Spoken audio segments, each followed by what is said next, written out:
Bonsoir à tous, vous êtes sur France 24, il est 22 h ici à Paris, 23 h à Gaza et Jérusalem. C'est parti pour 2 heures d'informations ensemble en direct à la une de l'actualité de ce lundi 13 novembre.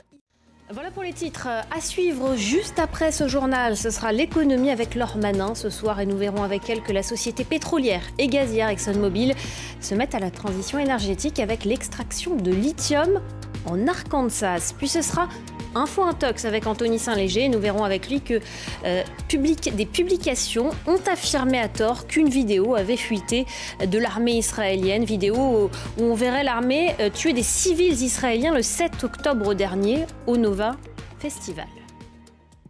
Pour commencer, on va s'arrêter sur la situation au Proche-Orient, au 38e jour de guerre entre Israël et le Hamas. En riposte à l'attaque sanglante du mouvement islamiste palestinien le 7 octobre dernier, l'État hébreu poursuit ses frappes et son offensive terrestre dans la bande de Gaza.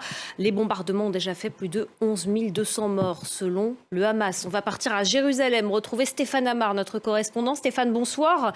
Ce soir, le ministre de la Défense israélien, Yoav Gallant, affirme que le Hamas a perdu le contrôle de Gaza.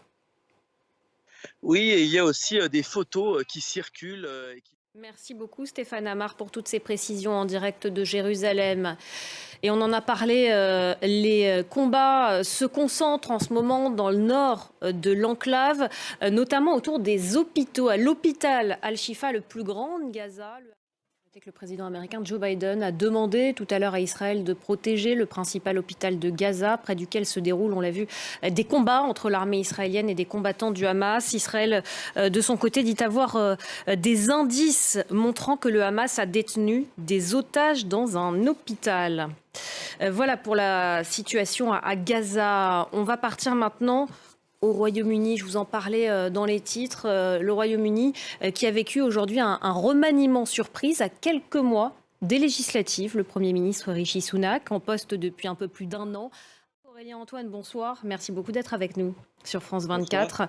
Ce remaniement, il était inévitable. La ministre de l'Intérieur, Suella Braverman, ne pouvait pas rester en poste après ce week-end et ses critiques contre la police. Oui, on s'y attendait. Merci beaucoup Aurélien Antoine. Merci d'avoir été notre invité ce soir sur France 24 pour nous parler de ce remaniement qui a eu lieu ce lundi outre-Manche avec cette arrivée surprise de David Cameron comme chef de la diplomatie britannique.